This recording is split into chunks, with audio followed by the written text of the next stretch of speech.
Now, I think it's kind of quite customary to do one of these, everyone stands up and we're going to ask some questions type thing. So everyone stand on your feet. Okay. So stay standing up if you identify yourself as a dog rather than a cat person.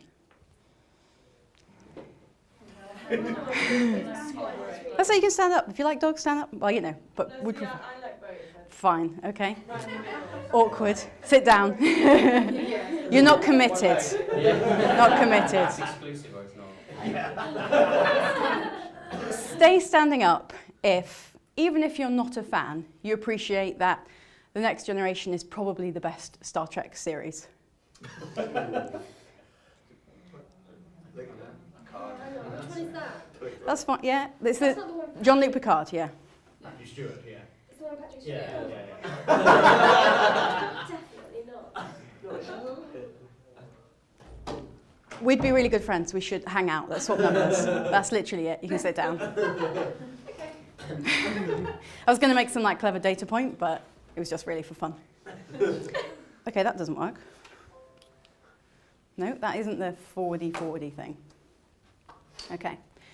So we're going to do this. We're going to delve into the data. We've done delving into the data of engaging networks. If you don't know engaging networks, it's a fundraising, email, campaigning, event management platform. We've been around since about 2000. I'm not here to do a sales pitch. I'm just here to show you the kind of interesting stuff. But again, you can totally ask me any questions afterwards about what we do. So because we work with over 350 organisations, not-for-profits, bless you, in the UK and around the world, we can see some quite interesting data. So that's what we're going to have a look at. And I haven't run through all of this presentation yet, so I'm going to be keeping an eye on the time. So this is the data that we're talking about. So it's an international data set, mostly UK, US, Canada. We've got a few Australian clients and a few, we work with a lot of Greenpeaces all around the world, and they've shown some really interesting things from particularly Southeast Asia. So this is the kind of numbers we're talking. So over 60 million data records and under 2 billion emails sent, or billions, as Gordon Brown said. Anyone know who this is? Mega nerds? No? Okay, never mind. Star Trek reference. I thought more of you might have stood up, never mind. Right, so we're going to go into mobile because you know what, you just can't, I've got to stand in the wrong place. Because obviously you can't avoid it. Everyone's saying, oh, your page is optimized, etc., etc. But this is quite interesting. If you look at computing eras generally, you see that there's kind of this kind of early adoption phase when it's not really mainstream yet, and then it's quite a long, time before while it's a pretty established bit of kind of computing kit. Obviously, we're well into the internet, but you can see actually mobile's only in its kind of mid-maturity stage. So it's not surprising that we're still seeing some quite interesting statistics around that. General stuff. These are just nothing like what we've seen, by the way. This is not-for-profit desktop versus mobile conversion rates. We're going to break them down in a lot more detail, but you look at these kind of statistics all the time, so I just thought I'd throw some up there for you. 2.6 billion people use email, but double the number of people using smartphones than are actually looking at these things on the desktop. So again, when we look at the Asia statistics, you'll see that that's really notable, the amount of people that are just predominantly using mobile and literally nothing else. Yeah, I mean, you know these stats. Lots of emails are opened on phones. But of course, you're activists, so it's not just that the emails are being opened, it's what you're asking people to do and how easy that is. So this is where it starts to get interesting. Okay, so these are the numbers of people that have taken actions on a mobile over the different types of actions that we've got on engaging networks. So we've got other kinds of actions, but these were kind of just the most interesting numbers that we've been tracking over last year as well. Now, we had 2014 and they were all lower. So petitions, people opening and taking actions of petitions on a mobile has only just gone up a little, 1.5%-ish. Email advocacy has gone up really quite a lot because obviously that's quite a difficult ask to do on a mobile. So it's good to see that that's still increasing, still people are still asking people to do these actions and more people are doing them. But this one's epic.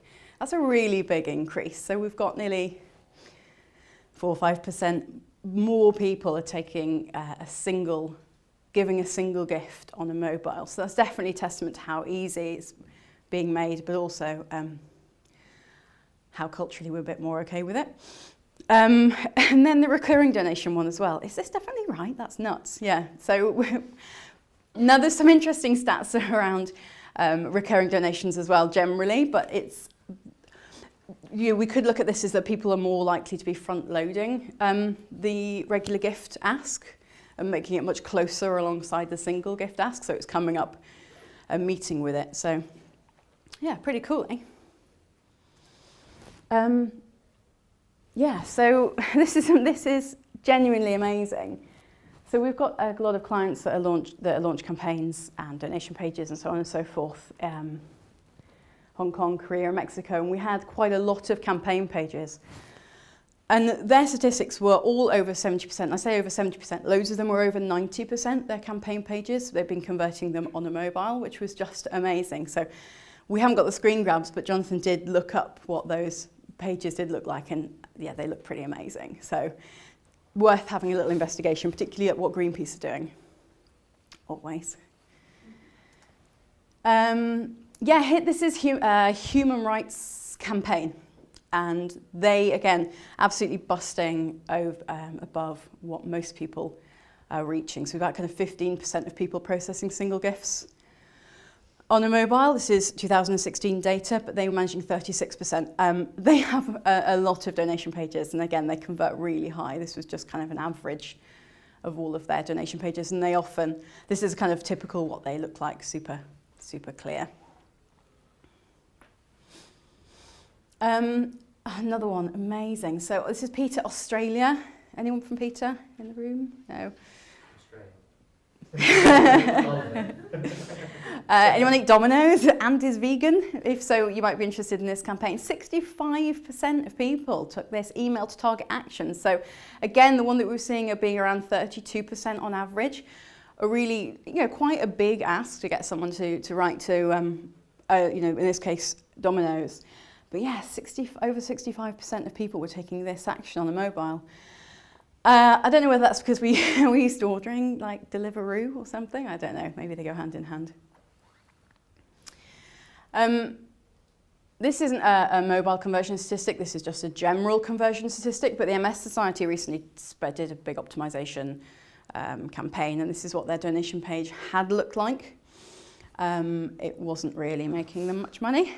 It was not particularly attractive, and then they changed it to this. I haven't got the mobile view, but as you can imagine, it slots together really nicely on a mobile view, and they got 29. So they didn't have very high conversion anyway. So anything was going to be an improvement. But when they got nearly 30% increase in conversion and in income, they were pretty pleased with that. So. Can you ask the bad one again? Sorry? The bad one again? Can you show the? They're less optimised. Less.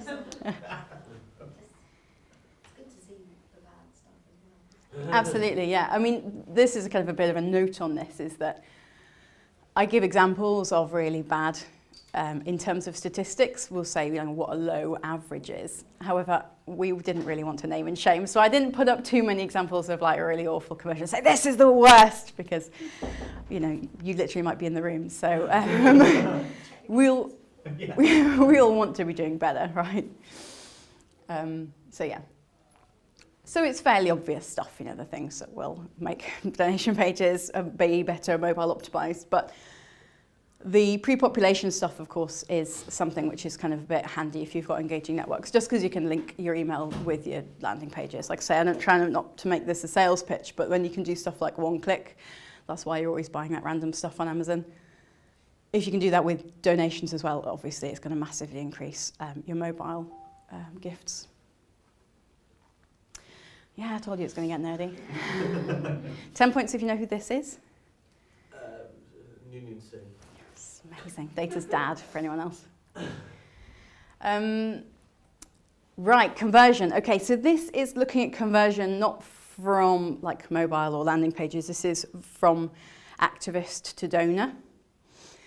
So increasingly, of course, we've got people that are plugging in donation pages into the back of their campaign pages, onto the thank you pages. And of course, because then you're well, you're carrying over the data that they've already inputted. So it's just making it that bit easier to make a donation. And you know they've just taken an action, so they're super ready. And we're always seeing these stats hugely increase year on year, but because we used to be looking at kind of a 0.0 numbers, say 3-4 years ago, but now we're getting 4%-ish with an average conversion from campaign to donation. So, you know, it's going up a little bit, not massively, but just it is increasing. So you just need to make sure that you're making sure that that 4% have the option to donate, should they want to. Okay, so this is, again, we just take an example, not naming any names, of a client that had a conversion rate from activist to donor is just 0.5%. So they just weren't making that journey very easy, or they weren't just cross selling, essentially. They weren't looking at their donors as a source of fundraising income, and they weren't presenting the opportunity when they had taken actions. So they were only getting like 0.5%, which on that average gift is, you know, just under $2,000. So, you know, if you make $2,000 off the back of a campaigning action, yeah, that's great. But what if you are doing all those things to increase conversion rates? You are pulling in the data. You are making it much easier for that thank you page to have the giving option on it.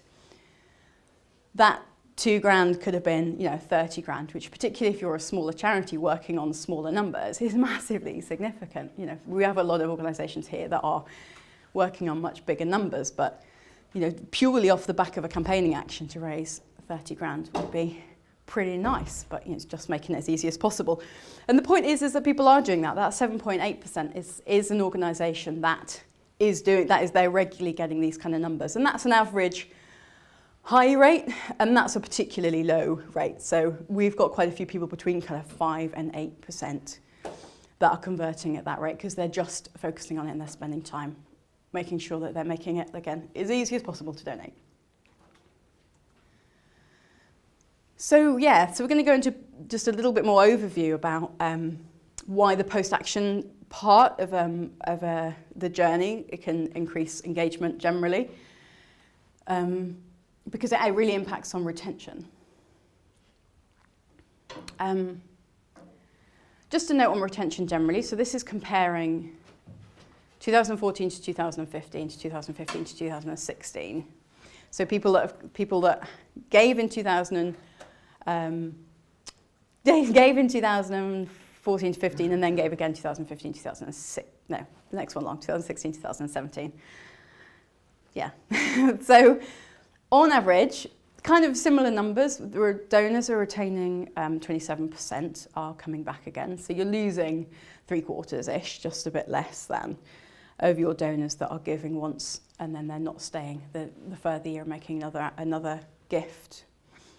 Similar with activists, 25%-ish are coming back. So you've got to spend most of your efforts recruiting 75% more new supporters, rather than just focusing on all that 100% that were already there and seeing how many of those you can re-engage. Again, we just did a little bit of a comparison here. If we were on the donation front, if you were retaining 8% of your, so if you've got an average donation, so this was kind of an average low of client retention, it's just a bit shocking, 8%. So if you are generally retaining about 8%-ish of your donors year on year, and you raised one year $772,000, if you'd have had a client retention of 48%, which some people are doing, yeah, you'd be raising over $1 million. So again, epically massive stats, working with stuff you already have, people are already supporters. But again, just really focusing on that retention rather than, what's going on for you? Okay, yeah, thanks. Unplug and plug again. Oh. Nobody move.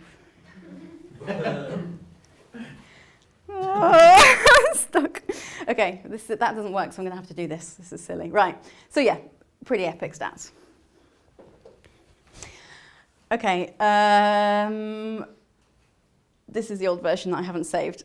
Okay, there's a joke, there's a little funny thing that happened here is that I couldn't remember which way around these were, so I averaged them, but then I haven't saved it.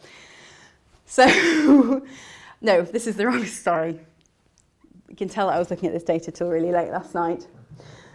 Basically, if you integrate your donors with advocacy, then you just get a much better uplift. Surprise, surprise. If you ask people to do interesting things as well as giving, they do more. Same with activists who integrate with fundraising. You know, those retention rates are higher than average because, again, you know, they're just engaging supporters in different ways. And people that take part in advocacy campaigns, you know, want to donate and vice versa. So, you know, it's a bit of a kind of no-brainer that you're getting about, when you're integrating, that's like 4% more. So those statistics were broken down by more specifically, but I can't remember actually which way around is better. But basically, yeah, you get an uplift when you are integrating these two stats. Is this all making sense? Because I appreciate I'm getting a bit rambly. Some nods, kind of. Thank you for bearing with. New recruits, go on, anyone, got a guess? Oh, it's Data's daughter.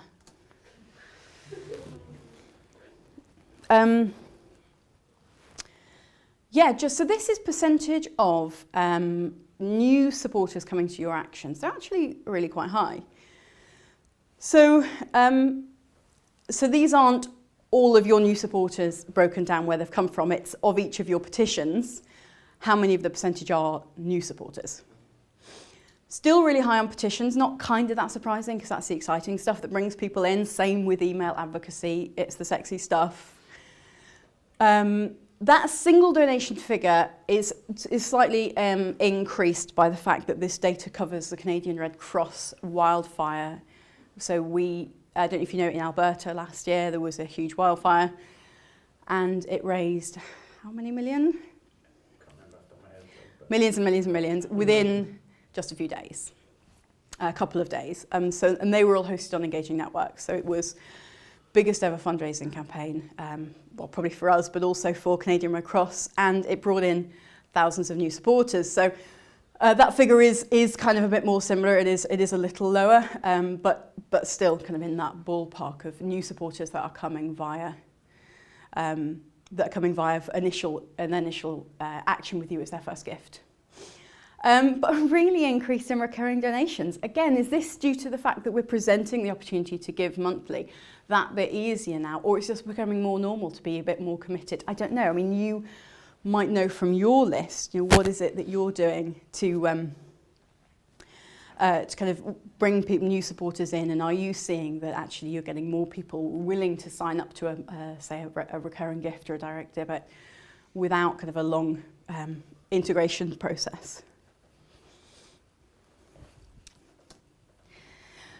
Yeah, your sign-up page. So I'm going to go rant for a minute about your email sign-up page. They're still bringing in loads of numbers. So just your little box at the top of the page, without really pushing it. Just most people are bringing in kind of 2,000 to 4,000 that are doing well, without looking at going on petitions or anything other ways that you're recruiting. Just sat there sucking up data for supporters that just want to find out more about what you're doing, signing up to their newsletter. Yeah, you can still get quite a few thousand without trying. But some people aren't. So 100 over a year is pretty sad. They really don't want to know what you're doing. So just some examples of people that are really doing it really well. So Peter UK, their email updates. So they're an example that will be capturing a lot of data. Theirs is actually way higher than the kind of 2,000 to 4,000. That's more of an average figure. They are getting a lot of people signing up for email newsletter dates, but it's really clear, it's easy sign up form, and they're actually asking for quite a lot of data, not just the email, but people seem fine with that. Again, this one's really simple, but it's just performing really well. It doesn't even say what you get, just e-news. This one surprised me because it's like really boring, but it's also really prominent on a very clear screen. So take from that what you will. This one's doing really badly. It's a really beautiful page. This is a nice kind of scrolling page, and this is the bottom of it, and it's just tiny little join our email list there, or you can do these other things instead. Another obvious example of one that's right at the bottom of the page there, tiny little box, they're not capturing much data out of that, no big surprises.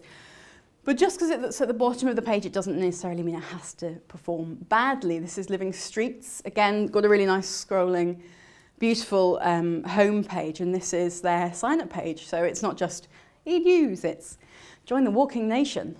Another one to have a look at is Human Rights Campaign as well. They've got a really nice, similar kind of style. They've got, and it looks really nice on a mobile as well. This little pop out. I just forgot to do add in the screen grab. Right, this is where we're getting nerdy, and I might need to I might need a little help from Jonathan on this one. So what this is email engagement scoring. So as you just showed you, we're sending billions of emails through engaging networks, so we can look at some really interesting data. And engagement scoring is a new metric that we've added to the dashboard, where we've built a number of qualifications, which I'll walk through. So you can look at over certain time periods what we consider to be engaged supporters. So these will break down as follows. Well, you look at a nice pretty graph. So these are what they have done in the last 3 months. This is rolling data, so this is taken from now. So this is the previous 3 months. It would be looking at your account, and we're going to look at this across all of Engaging Networks data. So in the last 1 to 3 months, a level 1 supporter is somebody that has opened an email and clicked through and converted a page. So they've done the thing you've asked them to do within the last 3 months. Level 2 is not converted a page, but they've clicked through an email. Level 3 is they've just clicked on a link. Level 4 is the same lot of stats, but then looking further back. So they're engaged, but they haven't done anything for a while. Again, 2 links clicked.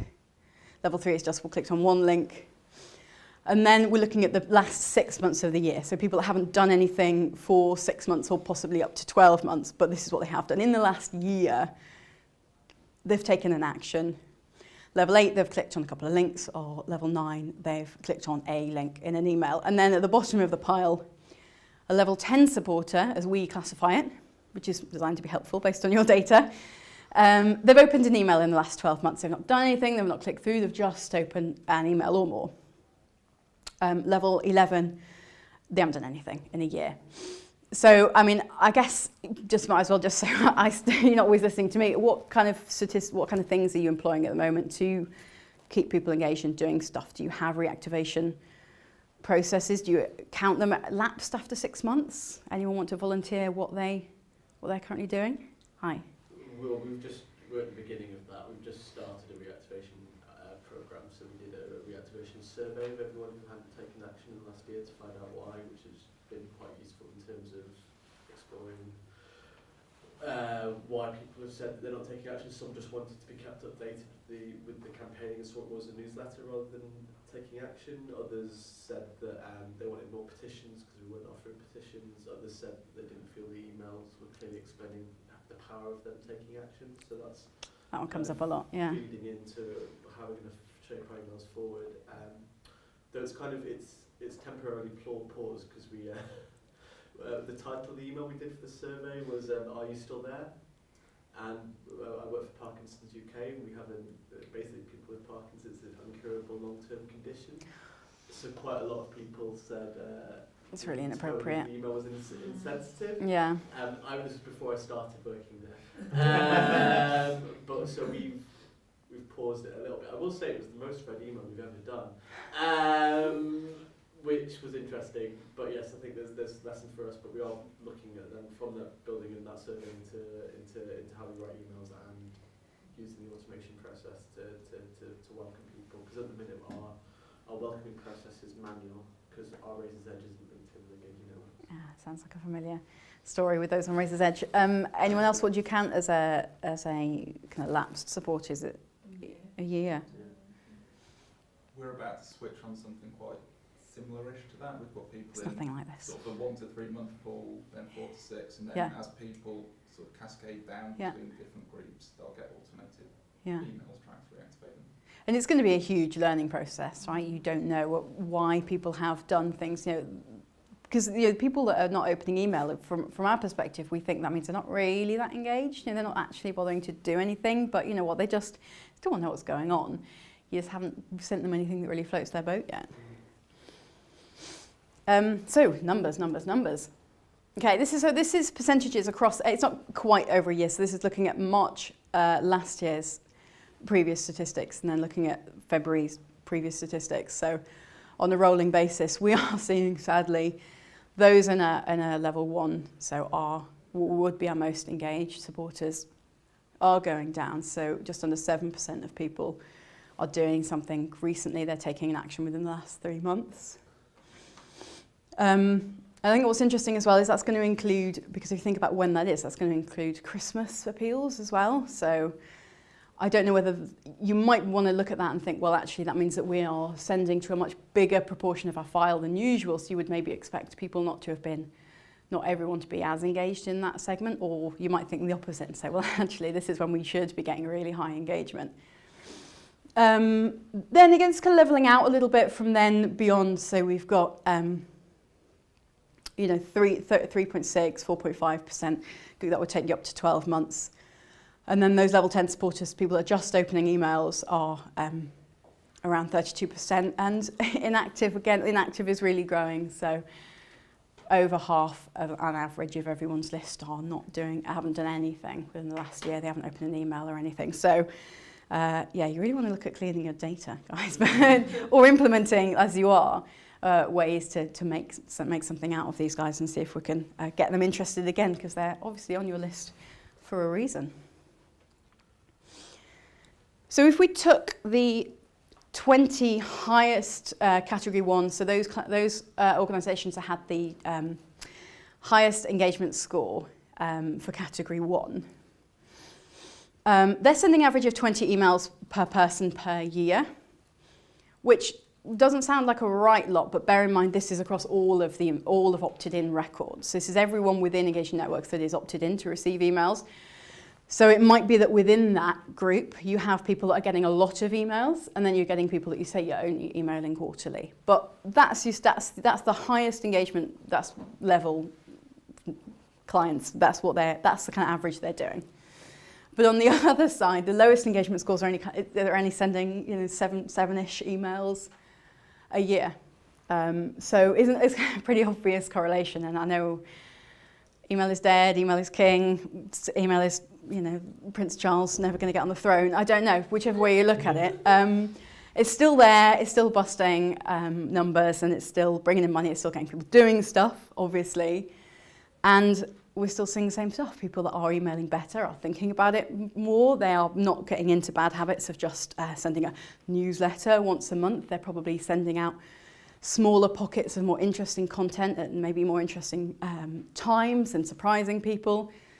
And that tends to show that they will be emailing more frequently and they will be getting higher engagement scores. So looking at someone who was the highest, and they were, it's pretty impressive. Their engagement score was 46.1% in category 1. So that's nearly half of their supporters had taken an action within the last 3 months. So that was massive for their list, bearing in mind that across the whole of our data, 55% are completely inactive and haven't done anything. Their inactive scores only 27%, and they're sending a whopping 23% of emails. Another note on this, so this client uses us for everything. So this client uses us for all of their emails. So it might be that some organisations have like a shop and a marketing department, and they're using another system, so we won't have that data. But that's interesting in itself, because the engagement score stats are relevant. The people that are sending a kind of mix of emails, does that mean that the stuff that isn't just campaigning and fundraising focused actually is way more interesting to people? I don't know. You can look at this data in a quite interesting way.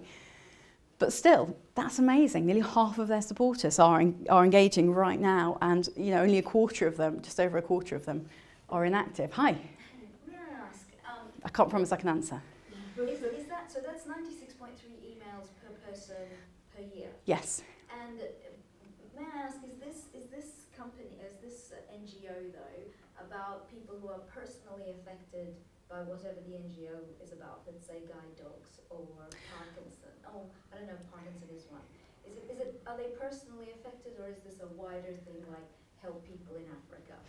It's kind of somewhere in between. They're an organisation that they are a campaigning organisation, but they're kind of interested in cycling is their main interest. So people might have a kind of interest in them, but they are a campaigning organisation as well. So there are a lot of other reasons why people might be interested in this organisation. So, any thoughts on that one? Or? No, I don't think.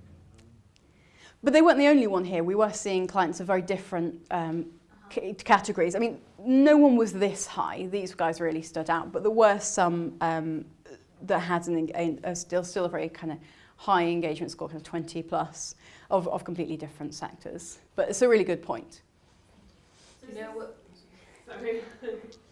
So is this every email, like shop, fundraising, campaigning, marketing, like? Yeah, this organisation do use us for everything. Yeah. So I don't know. I kind of thought, is that quite damning on our sector? I mean, are you looking, if you are sending across different categories, different departments? Are you measuring which department kind of performs better? Is that something anyone has any interesting numbers on? Don't know the figures, but we do that. And how do you kind of compare? We're roughly in line with the overall. Basically, the policy campaign's got a very engaging networks and everything else goes via Destra. And policy our mailing list is slightly outperforms. I think we get about 35 to 40% open rates, and they get about 30 to 35. Off the top of my head, I looked at that stats briefly like a week ago. Still, they're very good. Yeah, no, it's interesting. So I wonder what's Yeah. the subscription rate with the mailings, Oh. or the complaint rate, if it also is. Well, considering how engaged people are, I mean, I don't know what the answer. Do you have any idea on? We don't. Many slides on the other. Yeah, and I didn't really focus on just general open rate stats because they're not necessarily very insightful. They're harder to read. So yeah, sorry. if I find out anything, I'll let you know. I mean, these numbers could be high because they could have had a big campaign recently which pushed up numbers, and averaging out over the year, they could well sort of be dropping down. It's a bit of a snapshot in time, these categories, because it's rolling every month categories. So after a 3-month period, if they're not doing so much, they could be seeing drop down. So it's again, see what can happen if you give engaging content and stuff which people want to open and then take part in. But still, the inactive is over a year, so they are still seeing 2-3/4 of their list engaging. Yeah, so someone had a very sad score of 1.5%, so not very many people are doing anything, opening anything. Oh, I completely forgot to say, so category 1 is the first 3, so that's everything within the last 3 months opens, not just click-throughs, within, just the ones 1 to 3. So they don't have to have even done anything particularly big, they just need to have clicked through an email to get in this category. But yeah, again, sending way less emails on a year and a list. An average inactive list, but they're clearly just not doing anything to kind of keep them engaged, doing anything particularly interesting.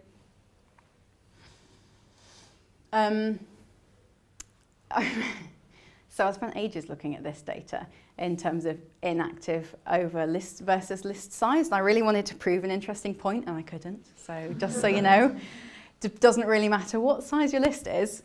Average inactivity rates are kind of the same. So we've got clients that have got millions of records. So this is our top 10% biggest lists, and within that, there are people that have got kind of 10-ish, I think. I don't know what some of our American clients have got huge lists. And I really wanted to think, surely they're much less inactive. That must be the case, but no, it's not.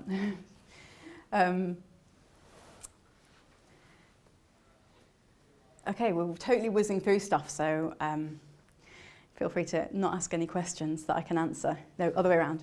Only answer questions that I can answer. I haven't really, those were kind of rolled up statistics over the States here and Canada predominantly, but around the world as well. But when it comes to average gift size, this is really interesting. British are really tight. So the average gift size by single gift in pounds is way smaller. I mean, they're about the same. Bearing in mind that that's pegged around the same now, it's about half. So is this a focus on micro gifts still? Is that a mentality that we only ask people for really small amounts? When I'm not at Engaging Networks, I do digital fundraising consultancy with Extraordinary Fundraising, and we're just, with one of our clients, we're just asking for more money now. We're just asking for way bigger amounts. And you know what, surprise, people are giving way more. So is it we're just so used to be at 8, 12, 25, something like that. It's what we're expecting, what we think people are expecting to see. So that's what we're presenting.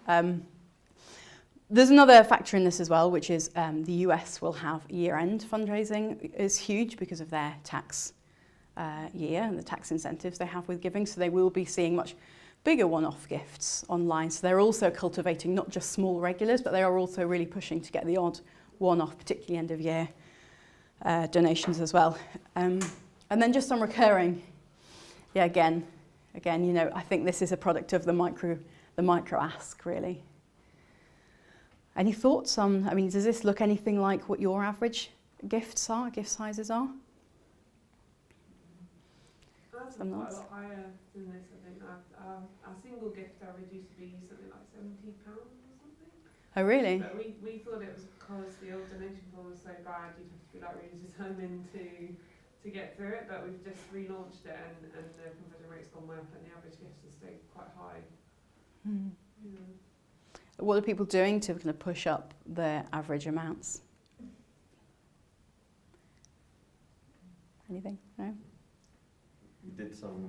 We basically just doubled the amount, so like our average gift size again and again. Uh-huh. And like at one point we just stopped doing it because it kept improving. But at some point we came to a point where it's like, no, we can't ask for that big gift. Like at that point, but we also found that you could actually go up those like default amounts you suggest, just changing them had a quite good increase, even though you could put in your own amount besides. Yeah. So, yeah. So you actually stopped asking for higher amounts because you felt it was cheeky rather than it wouldn't necessarily perform. We ended up at a point where it's sort of like when, it wasn't so much because you felt that we couldn't increase it maybe slightly more. We also came to a marginal benefit. Like it wasn't that much at that point, but yeah. Yeah, really interesting. I used to work in fundraising for another organisation, but yeah, we had a similar story that we stopped asking for small amounts. We started our first run to be much higher. Like we didn't start off with asking for £5. We started asking for 20, and then worked our way down, and that massively increased the amount we raised. Yeah. I think we took our annual revenue from 800,000 to 1.8 million in a year. Oh, really? And that was mostly employing that tactic? That and kind of a variety of bucket of fundraising stuff, but one of the primary things was being confident to start with asking for more money than just simply asking for £5.